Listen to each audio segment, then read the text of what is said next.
Whatever it takes to get you to try harder, read more, set your goals, and go for it. Here's the next attitude disease. Overcaution. Some people never will have much. They're too cautious. Now, you can also be too reckless, but you can also be too cautious. This is called the timid approach to life. And my caution was always the risk. Risk used to drive me right up the wall. I used to say, what if this happens? It's called the language of the poor. What if this happens? And on top of that, if this was to happen, look at the fix I'd be in. I better not try. I could always ace myself out. Then I'll tell you what changed my whole life when I finally discovered it's all risky. The minute you were born, it got risky. If you think trying is risky, wait till they hand you the bill for not trying. If you think investing is risky, wait till you get the tab for not investing. See, it's all risky. Getting married is risky. Having children is risky. Going into business is risky. Investing your money is risky. It's all risky. I'll tell you how risky life is. You're not going to get out alive. That's risky.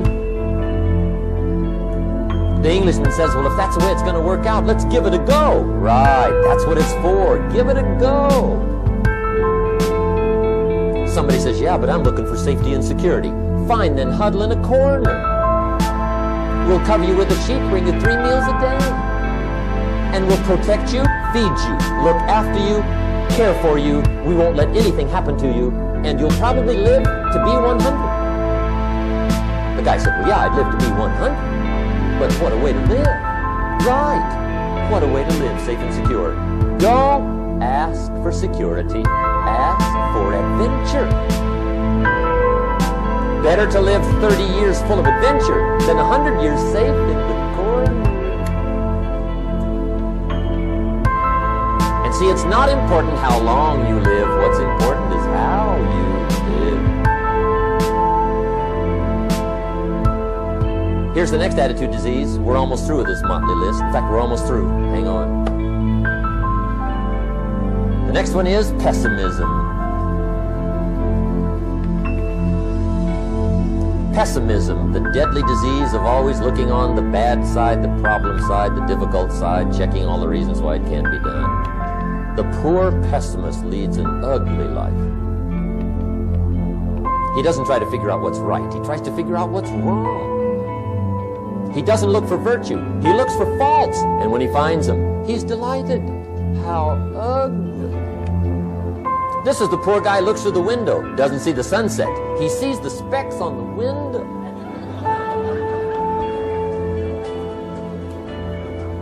And this is the poor guy, right, who rushes up, takes such leave of his senses. This guy rushes up and he says, I've got 5 good reasons why it won't work.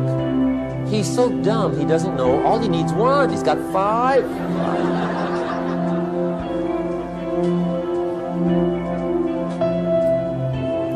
To the pessimist, the glass is always half empty.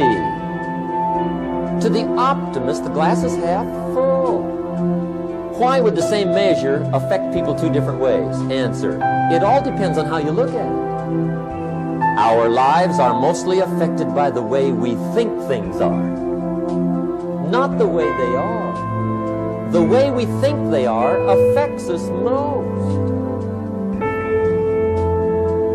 There's a subject we don't have time to get into tonight called better thinking habits. One of the major things Shove taught me when I met him, he said, poor thinking habits keeps most people poor. Not poor working habits. Most people work hard, but they don't think hard. And Shove taught me that the mind is like a factory, a mental factory.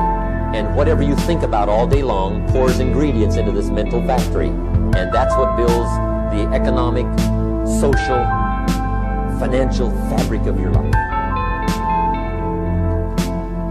He quoted me a Bible phrase that says, as you think, so you become. How awesome. When he talked about poor thinking habits, he had me. I used to start the day reading the morning newspaper. I mean, you can believe that or not. I'd get a cup of coffee and read the paper. I'd load up on wars and riots and murders and stabbings and killings and bank robberies and muggings and car wrecks and tragedies. I'd even read the back pages. I seem to like that stuff for some weird reason. I'd load up on all that, and then I'd start the day. You can imagine the kind of days I used to have. You walk around on your financial knees. They call you economic peewee.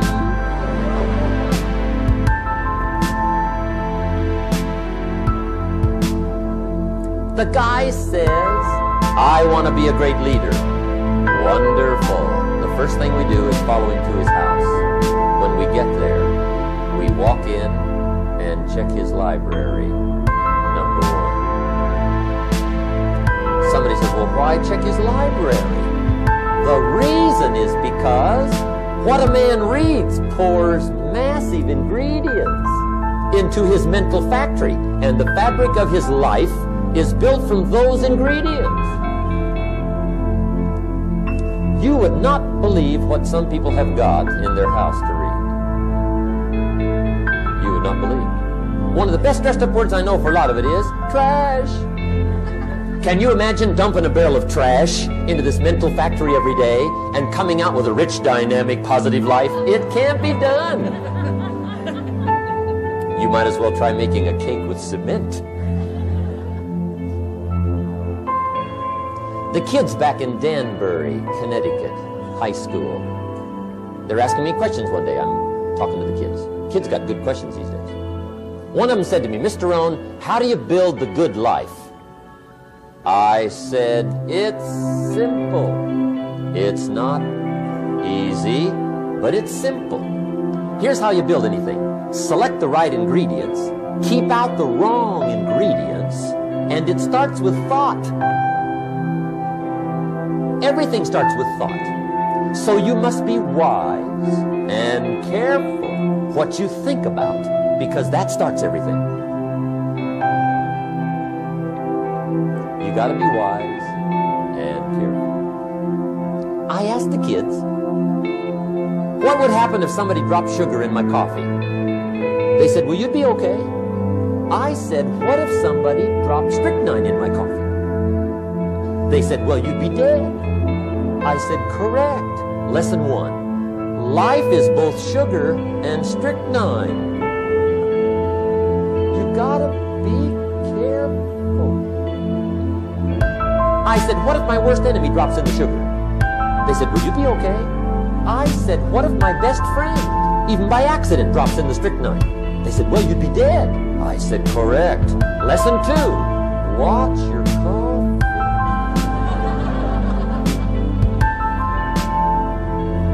You got to be careful. See, it doesn't matter who hands you the bad stuff. It doesn't matter where you get the bad stuff. It'll still do its damage on your bank account. Wherever you get it. Mr. Schoaf gave me one of the greatest phrases when I first met him when he said, Jim, every day stand guard at the door of your mind.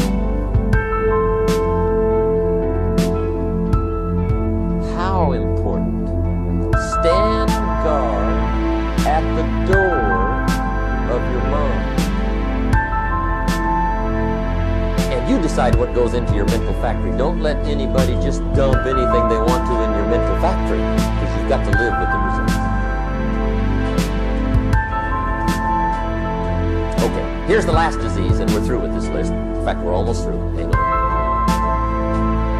The last subject is very good. The last disease, but this one is deadly. Engage in this one, indulge in it even slightly, and you might as well forget the future, because it's going to forget you. Complaining, crying, whining, griping. A Bible word called murmuring. See, that'll ace your future. Spend 5 minutes complaining, and you have wasted 5. And you may have begun what's known as economic cancer of the bone.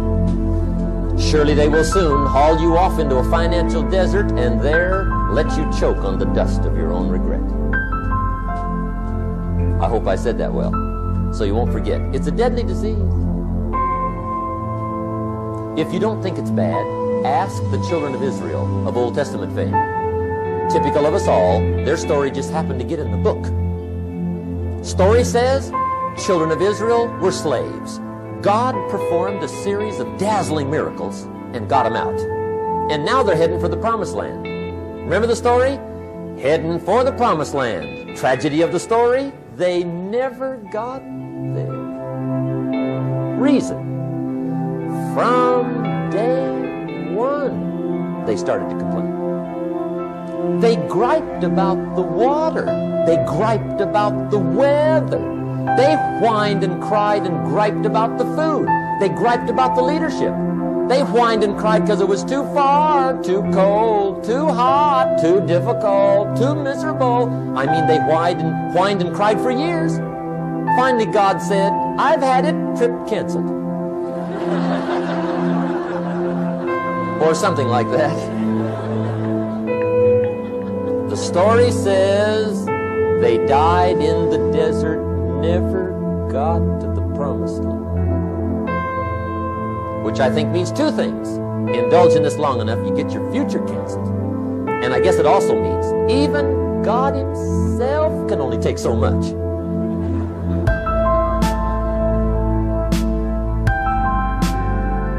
Okay. Just be on the lookout of the things that can destroy all the good you started. The war is on. And this evening, tomorrow, mentally, personally, socially, economically, you got to make sure you're winning the war. And this is part of it.